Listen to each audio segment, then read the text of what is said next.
গ্রামের সুন্দরী চাচি তার বাড়িতে ডাকলেন আমাকে তার সাথে কাজ করার জন্য। বন্ধুরা, গল্পটি সম্পূর্ণ শুনলে আপনাদের মেশিন দিয়ে পানি চলে আসবে। আপনারা হাতের কাজ করতে বাধ্য হবেন। তাই হাতের কাজ করার আগে হাতের কাছে অবশ্যই টিস্যু রাখবেন। আমাদের পাড়ায় একজন অত্যন্ত আকর্ষণীয় চাচি থাকতেন। তার ত্বক এত পরিষ্কার এবং অভিব্যক্তি এত বন্ধুত্বপূর্ণ ছিল যে যখনই আমি তাকে দেখতাম আমার হৃদয় দ্রুত স্পন্দিত হতে শুরু করত। তার স্বামী বেশিরভাগ সময় বাইরে থাকতেন, যার কারণে আমার মনে তার প্রতি ভুল ধারণা জন্মাতে শুরু করে। কিন্তু আমি কি জানতাম যে সেও কোনো সুযোগের অপেক্ষায় ছিল।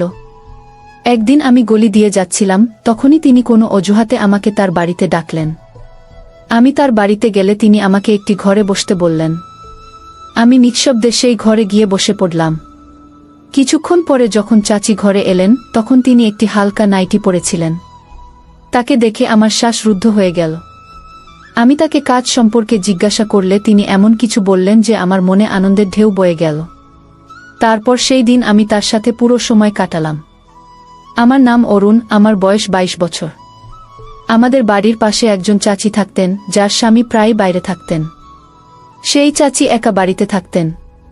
একবার এমন হলো যে তিনি আমাকে কোনো কাজের জন্য তার বাড়িতে ডাকলেন। পাড়ার অনেক মহিলা আমাকে প্রায়ই তাদের বাড়ির জিনিসপত্র আনতে ডাকতেন। আমি তাদের ছোটখাটো কাজ করে দিতাম। এই কারণে যখনই আমি বাড়ি থেকে বের হতাম প্রতিটি বাড়ি থেকে আওয়াজ আসত, অরুণ, একটু এদিকে আসো, কিছু জিনিস আনতে হবে। আমি এতে অভ্যস্ত হয়ে গেছি। তারা আমাকে কাজের বিনিময়ে কিছু টাকাও দিত, তাই আমি খুশি খুশি তাদের কাজ করে দিতাম। যেহেতু এই চাচি আমাদের পাড়ার ছিলেন, তার আমার উপর কিছুটা বেশি অধিকার ছিল। তাই তার কথা মেনে আমি তার বাড়িতে চলে গেলাম। চাচি তার বাড়ির দরজায় দাঁড়িয়েছিলেন। তিনি আমাকে কাছে আসার ইশারা করলেন। আমি তার কাছে গিয়ে দাঁড়ালাম। তিনি বললেন, অরুণ, তুমি কি ভাড়ায় একটি ডিভিডি প্লেয়ার আনতে পারো? এটি শুনে আমি হতবাক হয়ে গেলাম। আমি অবাক হয়ে তার দিকে তাকালাম। চাচি জানালেন যে তার কোনো আত্মীয়ের বিয়ের ভিডিও এসেছে এবং তিনি এটি দেখতে চান। তাই আমাকে কোথাও থেকে ডিভিডি প্লেয়ার এনে দিতে হবে। প্রথমে আমি একটু দ্বিধায় পড়লাম, কারণ এখন ভাড়ায় কিছু পাওয়া কঠিন। কিন্তু তারপর ভাবলাম, চাচি প্রথমবার আমার কাছে কিছু চেয়েছেন, যদি আমি না করি তাহলে তার খারাপ লাগতে পারে। আমি তাকে প্রতিশ্রুতি দিলাম যে আমি ডিভিডি প্লেয়ার আনবই। তখন সকাল 11টা ছিল, তাই আমি বাড়ি ফিরে গেলাম। কিন্তু সন্ধ্যা হতে না হতেই আমি পাড়ার ভিডিও দোকানে পৌঁছে গেলাম। সেই দোকানটি আমার বন্ধুর ছিল। বন্ধু আমার কথা শুনে ডিভিডি প্লেয়ার দিয়ে দিল এবং বলল, এটি ফেরত দিতেও তোমাকেই আনতে হবে। আমি তার কথা মেনে নিলাম এবং চাচির জন্য ডিভিডি প্লেয়ার নিয়ে এলাম। আমি চাচিকে দরজায় দিতে চাইলাম, কিন্তু তিনি বললেন, ভিতরে এসে এটি টিভির সাথে সেট করে দাও, আমার মুভি চালানো জানা নেই গু। আমি এই কাজে দক্ষ ছিলাম, তাই তার বাড়িতে চলে গেলাম। তার বাড়িটি খুব সুন্দর ছিল। ভিতরের দৃশ্য দেখে আমার মনে হলো চাচি বেশ সচ্ছল। চাচি আমাকে একটি ঘরে বসালেন এবং বললেন, এই টিভির সাথে ডিভিডি প্লেয়ার যুক্ত করে দাও। আমি বিয়ের ভিডিও চালু করে তাকে দিলাম। এই সময়ে চাচি আমার জন্য চা নিয়ে এলেন এবং আমি বাধ্য হয়ে সেই চা খেলাম। তখনই আমার নজর ভিডিওতে পড়ল। সেই বিয়ের অনুষ্ঠানে একজন অত্যন্ত সুন্দরী মেয়ে নাচছিল। সে এত মোহনীয়ভাবে নাচছিল যে আমার চা শেষ হয়ে গেল, কিন্তু আমি টেরই পেলাম না। তখন চাচি জানালেন, এটি আমার মেয়ে, আজ তার স্বাস্থ্য ভালো নেই, তাই সে ঘুমাচ্ছে। এটি শুনে আমি উঠে পড়লাম এবং বাড়ি চলে এলাম। বাড়ি আসার পরও আমার সমস্ত মন চাচির মেয়ের দিকেই ছিল। সে আমার খুব পছন্দ হতে শুরু করেছিল। পরের দিন চাচি আমাকে ডিভিডি প্লেয়ার দরজায় দিয়ে দিলেন এবং ভিতরে আসতে বলেননি। আমি বুঝে গেলাম যে আমি হয়তো সুযোগের অপেক্ষায় ছিলাম, কখন চাচি আমাকে ডাকবেন এবং আমি তার সুন্দরী মেয়েকে দেখতে পাব। তাকে দেখে জানি না কেন আমি অস্থির হয়ে উঠেছিলাম। কয়েকদিন পরে আবার চাচির আমার উপর কাজ পড়ল। তিনি আমাকে ডাকলেন, বেটা, আমাদের মেশিন খারাপ হয়ে গেছে, একটু বাড়িতে এসে দেখে দাও। আমি দ্রুত তার বাড়িতে পৌঁছালাম।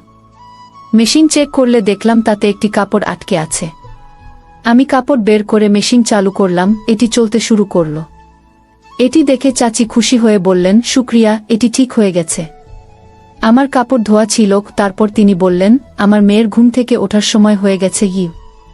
আমি যেতে শুরু করলে চাচি আমাকে চেয়ারে বসতে বললেন, আরে বসো বেটা, আমি তোমার জন্য কিছু খাবার নিয়ে আসি। এই সময় চাচি আমার জন্য কিছু নমকিন এবং চা নিয়ে এলেন।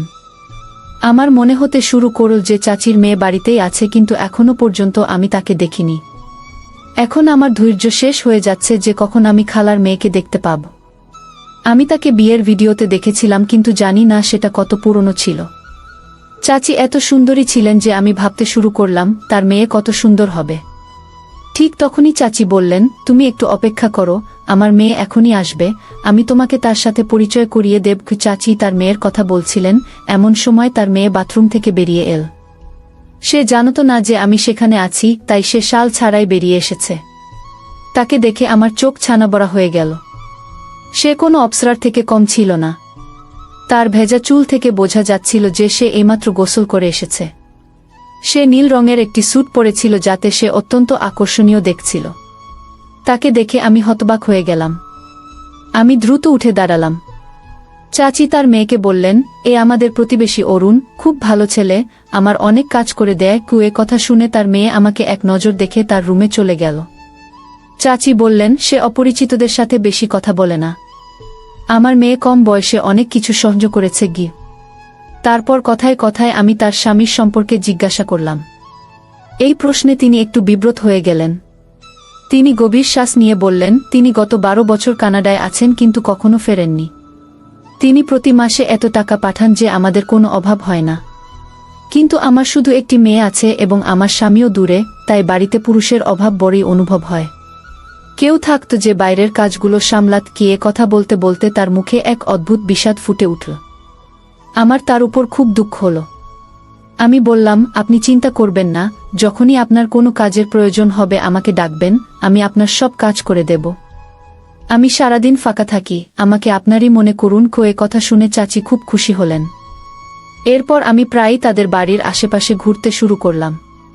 সেও বাইরে এসে দাঁড়াত। যে সময় তার নজর আমার উপর পড়ত, তিনি বলতেন, অরুণ, একটু এদিকে আসো, আমাকে চাল এনে দাও। কখনো বলতেন, দুধ এনে দাও।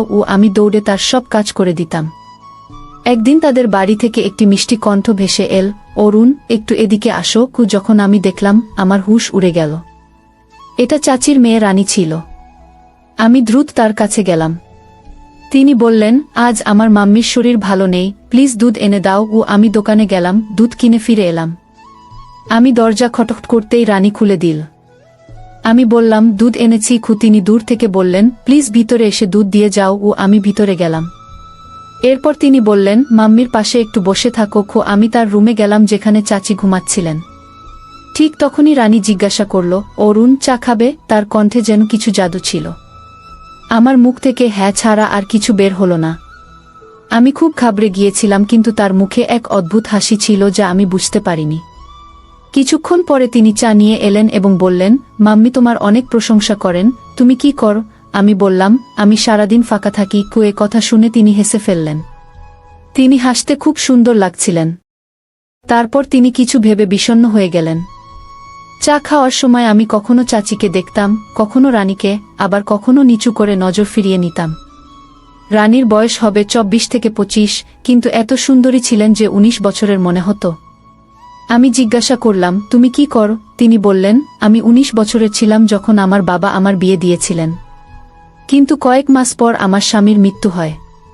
শ্বশুরবাড়ির লোকেরা আমাকে অশুভ বলে বাড়ি থেকে বের করে দিয়েছিল। এ কথা শুনে আমি হতবাক হয়ে গেলাম। তিনি বিয়ে করা বলে মনে হচ্ছিল না। ঠিক তখনই চাচির কণ্ঠ ভেসে এল, অরুণ, তোমার বিয়ে হয়েছে? আমি না বলে মাথা নেড়ে দিলাম। রানী বলল, কেন? আমি বললাম, আমি এখন মাত্র 22 বছর। তিনি বললেন, আজকাল তো ছেলেরা 19 বছরেই বিয়ে করে ফেলে। আমি বললাম, আমার কোনো কাজকর্ম নেই, আমার সাথে কে বিয়ে করবে? এ কথা শুনে রানী চুপ হয়ে গেল। সেই দিনের পর আমি কোনো না কোনো অজুহাতে তাদের বাড়ি যেতে শুরু করলাম। চাচি আমাকে ভিতরে আসতে বারণ করতেন না। এখন রানীও আমার সাথে খোলামেলা কথা বলতে শুরু করেছিল। একদিন তিনি বললেন, অরুণ, তুমি কতদিন মহল্লার লোকদের কাজ করে যাবে? কোনো কাজকর্ম কেন করো না যাতে তোমার বিয়ে হতে পারে? আমি বললাম, কাজের জন্য অনেক টাকা লাগে যা আমার কাছে নেই। তিনি জিজ্ঞাসা করলেন, তুমি কি করতে চাও? আমি বললাম, আমি কানাডা যেতে চাই, কিন্তু আমার কাছে টিকিট ও ভিসার টাকা নেই। এ কথা শুনে তিনি আমার হাত ধরে তার রুমে নিয়ে গেলেন। তিনি আলমারি থেকে কিছু পুরনো গয়না বের করে আমার হাতে দিলেন এবং বললেন, এগুলো আমার বিয়ের গয়না, আমার কোনো কাজে লাগবে না, এগুলো বিক্রি করে টাকা নিয়ে নাও, হয়তো এতে তোমার কাজ হয়ে যাবে। এ কথা শুনে আমি ভয় পেয়ে গেলাম এবং বললাম, না, আমি এগুলো নিতে পারবো না। আমি তড়িঘড়ি বাড়ি চলে এলাম এবং বিছানায় শুয়ে পড়লাম। আমি মহল্লার একটি গরিব ছেলে, আর সে ছিল ধনী। আমার মাতাপিতার মৃত্যু হয়ে গেছে। আমি প্রতিবেশীদের কাজ করে জীবিকা নির্বাহ করতাম, তাই অন্য কোনো কাজ করতে পারতাম না। লোকেরা আমাকে কাজের বিনিময়ে টাকা দিত, যা দিয়ে আমার জীবন চলত। আমি তখনও বিয়ে করিনি। সারাদিন আমি পাড়ায় ঘুরে বেড়াতাম এবং চাচির বাড়িতেও যেতাম। আমি আমার বয়স আধার কার্ডে বাড়িয়ে দিয়ে দুবাই যেতে চেয়েছিলাম, কিন্তু টাকা ছিল না। আজ রানী কেন জানি না এমন বড় কথা বলে ফেলেছে। আমরা একে অপরকে বেশি দিন চিনি না যে সে আমার উপর এতটা বিশ্বাস করবে। আমি বিছানায় শুয়ে ভাবছিলাম, সে আমার উপর এতটা বিশ্বাস কিভাবে করল। পরের দুদিন আমি তাদের বাড়ির পাশ দিয়ে যাইনি। জানি না এটি ভয় ছিল নাকি লজ্জা। কিন্তু তৃতীয় দিনে চাচি আমার বাড়িতে চলে এলেন। সম্ভবত তিনি বাড়িতে একা একা বিরক্ত হচ্ছিলেন। আমি দৌড়ে রান্নাঘরে গেলাম এবং তার জন্য চা বানাতে লাগলাম। চাচি বললেন, দুদিন ধরে তুমি আমাদের বাড়িতে কেন আসনি? আমি সম্ভবত এই প্রশ্নেরই অপেক্ষায় ছিলাম। আমি বললাম, আপনি তো আমাকে মনে রাখেননি। তিনি বললেন, আমি এবং আমার মেয়ে তোমাকে খুব মনে রাখি। এটি শুনে আমি অবাক হয়ে গেলাম এবং জিজ্ঞাসা করলাম, আপনার মেয়েও আমাকে মনে রাখে? তিনি হেসে বললেন, হ্যাঁ। সেই দুঃখী মেয়ের এই দুনিয়ায় আমার এবং তোমার বাইরে আর কে আছে? তুমি খুব ভালো মানুষ, তাই আমরা তোমাকে আমাদের মনের কথা বলতে পারি। না হলে সে ভেতর থেকে ভেঙে পড়েছে। আমি তার বাবাকে বলেছি তার জন্য একটা ভালো পাত্র খুঁজে দিতে। কতদিন সে বাড়িতে এমন করে থাকবে? রানীর দ্বিতীয় বিয়ের কথা শুনে আমি হতবাক হয়ে গেলাম। আমি জিজ্ঞাসা করলাম, আপনি আপনার মেয়ের দ্বিতীয় বিয়ে দিতে চান? চাচি বললেন, হ্যাঁ, সে তরুণী এবং সুন্দরী। তার মধ্যে কি কমতি আছে? শুধু ভাগ্য তাকে শ্বশুরবাড়ি থেকে বের করে দিয়েছে। যদি কেউ ভালো ছেলে চায়, আমি সঙ্গে সঙ্গে হ্যাঁ বলে দেব। এটি শুনে আমি তার পাশে বসলাম এবং জিজ্ঞাসা করলাম, আপনি আপনার মেয়ের জন্য কি ধরনের ছেলে চান? চাচি বললেন, শুধু সৎ হোক এবং ভালো উপার্জন করুক। আমাদের মেয়ে আমাদের বাড়িতে সুখে ছিল। আমি চাই সে তার স্বামীর বাড়িতেও সুখে থাকুক। এটি শুনে আমি চুপ হয়ে গেলাম। সারা রাত আমি ভাবলাম, আমি সত্য আছি, কিন্তু এত টাকা কোথায় পাব যে চাচি তার মেয়ের হাত আমার হাতে দেবেন? দুদিন এমনি কেটে গেল। আমার হতাশা বাড়ছিল। তখনই আমি ভাবলাম, রানীর কথা মেনে নিই। যদি আমি তার গয়না নিয়ে কানাডা চলে যাই এবং সেখানে কঠোর পরিশ্রম করে নিজের বাড়ি বানাই, তাহলে চাচি আমাকে তার মেয়ের হাত দেবেন। এই ভাবনা আমাকে সাহস দিল। পরের দিন আমি তাদের বাড়িতে গেলাম। চাচিকে প্রণাম করার পর আমি সরাসরি রানীর ঘরে গেলাম। সে বিছানায় শুয়েছিল। তাকে এমন দেখে আমি চোখ ফিরিয়ে নিলাম। কিন্তু এখন আমি সেখান থেকে যেতে পারছিলাম না, কারণ আমার তার সাথে গুরুত্বপূর্ণ কথা ছিল। আমি সোফায় বসলাম। সে আমাকে দেখে বলল, আমি তোমার উপর খুব রাগ করেছি। তুমি এতদিন আমাদের বাড়িতে কেন আসনি? আমি বললাম, আমি ভয় পেয়ে গিয়েছিলাম। সে হেসে বলল, তুমি কি আমার থেকে ভয় পেয়েছিলে? আমি চুপ হয়ে গেলাম। সে বিছানা থেকে উঠে সোফায় আমার পাশে এসে বসল। তাকে এত কাছে দেখে আমি ঘাবড়ে গেলাম। আমার কপালে ঘাম দেখা দিল। আমি স্বপ্নেও ভাবিনি সে আমার এত কাছে আসবে। সে আমার হাতের উপর তার হাত রাখল এবং বলল, অরুণ, তুমি কোনো কাজ কেন কর না? তার কথা শুনে আমার চোখে জল চলে এল। আমি বললাম, আমার মা বাবা নেই। আমি 2 বেলার রুটি পেয়ে যাই। উপার্জন করে কি করব? এটি শুনে সে রেগে উঠতে লাগল। এই সুযোগে আমি তার হাত ধরে বললাম, অরুণ, তুমি কানাডা চলে যাও। সেখানে প্রচুর টাকা কামাও, তারপর বাড়ি করো এবং বিয়ে করো। প্রতিবেশীরা কতদিন তোমাকে টাকা দেবে? এটি বলে সে আমার হাত ধরে আলমারি থেকে গয়না বের করে আমার হাতে দিল। বলল, এগুলো আমার বিয়ের গয়না। এগুলো আমার কোনো কাজে লাগবে না। এগুলো ঋণ হিসেবে নিয়ে নাও। কানাডা থেকে ফিরে এগুলো ফেরত দিও। এটি বলে সে চোখ বন্ধ করল। তার মুখে একটা অদ্ভুত জ্যোতি ছিল। আমি ঠিক করলাম, এবার তাকে না বলবো না। আমি গয়না নিলাম এবং বললাম, তোমার এই উপকার আমি কখনো ভুলব না। সে বলল, এটি উপকার নয়, ভালোবাসা। ভালোবাসার বদলা কেউ দিতে পারে না। তুমি আমার মায়ের কাজ আন্তরিকভাবে করো। তোমার কারণে তার একটু শান্তি মেলে। তাই আমি তোমাকে সম্মান করি। নইলে আমি আমার গয়না কোনো অপরিচিতকে দিতাম না। সেদিন আমি তাদের বাড়ি থেকে বেরিয়ে সরাসরি আমার বন্ধুর কাছে গেলাম, যার ভাই কানাডায় কাজ করে। আমি তার হাতে টাকা দিলাম এবং বললাম, আমার কানাডা যাওয়ার ব্যবস্থা করে দাও। সে তার ভাইয়ের সাথে কথা বলল এবং 1 মাসের মধ্যে আমার কানাডা যাওয়ার সব ব্যবস্থা হয়ে গেল। আমি চাচিকে এই খবর দিলে তিনি খুব দুঃখিত হলেন। বললেন, তুমি কানাডা যাচ্ছ? এখন আমাদের বাড়ির কাজ কে করবে? আমি হেসে ফেললাম। আমি রানীর ঘরে গেলাম এবং তাকে এই সুখবর শোনালাম।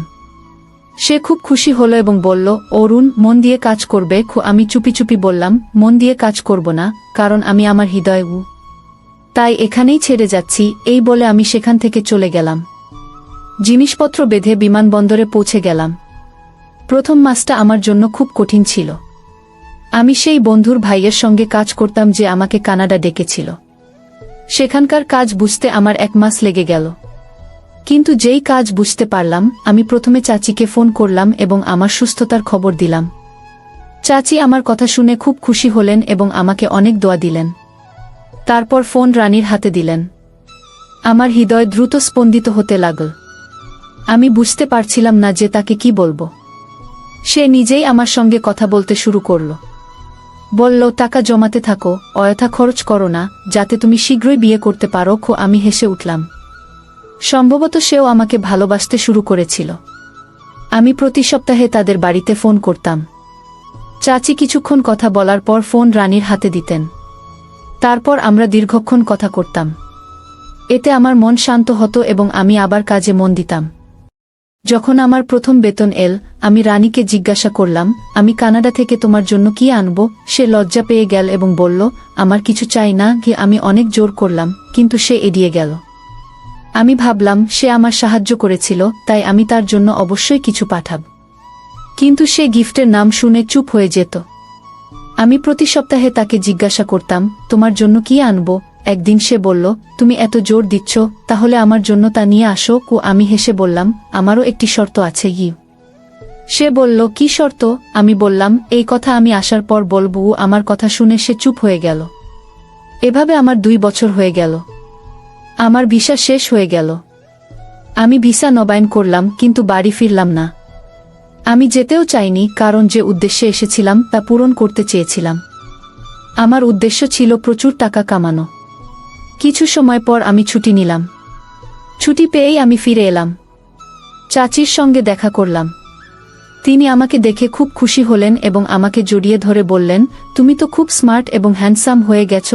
আমি তাদের বাড়িতে বসে বললাম, আমি আপনার মেয়েকে বিয়ে করতে চাই। আমার কথা শুনে তাদের কিছুটা আশ্চর্য হলো, কিন্তু কোনো আপত্তি ছিল না। কিন্তু আমার হৃদয় ভেঙে গেল যখন রানী আমাকে বিয়ে করতে অস্বীকার করল। সে বলল, অরুণ, তুমি আমার চেয়ে অনেক বছরের ছোটই। আমি খুব কষ্ট পেলাম। আমি মাথা নিচু করে বসে রইলাম। আমার সব আশা ভেঙে যাচ্ছিল। আমি আমার ব্যাগ খুললাম এবং কিছু কাপড় যা আমি চাচি এবং রানীর জন্য এনেছিলাম তাদের সামনে রাখলাম। তারা খুশি হয়ে নিলেন। তারপর আমি পকেট থেকে টাকা বের করে রানীর হাতে দিলাম। সে বলল, এটা কি? আমি বললাম, এটা সেই টাকা যা তুমি আমাকে দিয়েছিলে। আমি তার ধন্যবাদও জানালাম।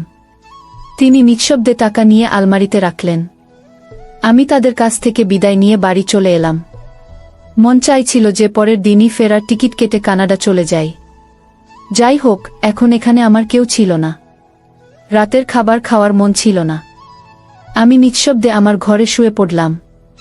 সকালে পাড়ার লোকেদের সঙ্গে দেখা করলাম। তারা বলল, তুমি খুব ভাগ্যবান যে এত তাড়াতাড়ি নিজের পায়ে দাঁড়িয়ে গেছো। কিন্তু আমার মন বিষণ্ণ ছিল। আমি 10 দিনের ছুটিতে এসেছিলাম, কিন্তু 5 দিনেই ফেরার টিকিট বুক করলাম। যাওয়ার আগে আরেকবার ভাগ্য পরীক্ষা করার ভাবনা এল। চাচিকে বললাম, কোনোভাবে আপনার মেয়েকে রাজি করান। আমি বয়সে ছোট হলেই বা কি হয়েছে? আপনার মেয়ে আমার সাথে সুখে থাকবে। চাচিও চাইতেন যে তার মেয়ের বিয়ে শীঘ্রই হোক। শেষ পর্যন্ত আমরা অনেক চেষ্টা করলাম এবং রানীকে আমাদের কথা মানতে হলো।